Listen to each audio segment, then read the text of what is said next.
We're in the portion of Monas Mosque they call Goblet. Quite elevated, but it has a very good vantage view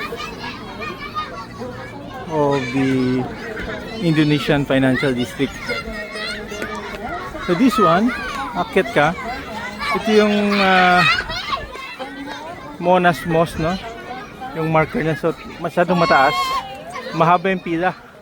It will take us mga more than 2 hours daw, so we won't go up na. Hanggang dito lang. But you see, dahil mga thousands of school children, Indonesian school children. They have a tour here also. Ikot tayo, no?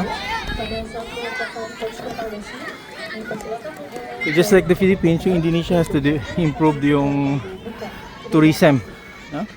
Maganda to. I like the place. I-improve lang yung ano to, yung tourism aspect. Kasi this one wala nga masyadong English translation sila in Bahasa. So Indonesia is the biggest economy here in Southeast Asia, so dapat sa tourism it should be one of the major tourist destinations.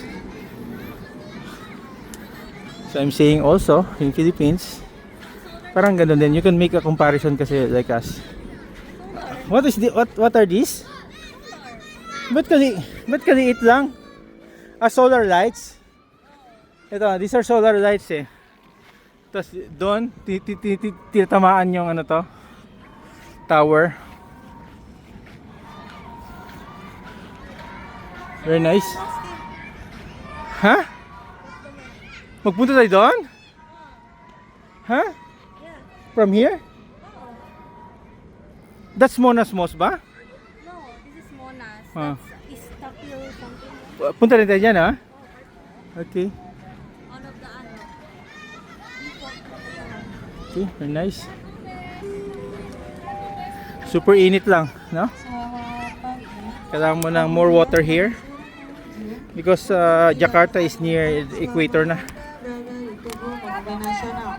Yang berada di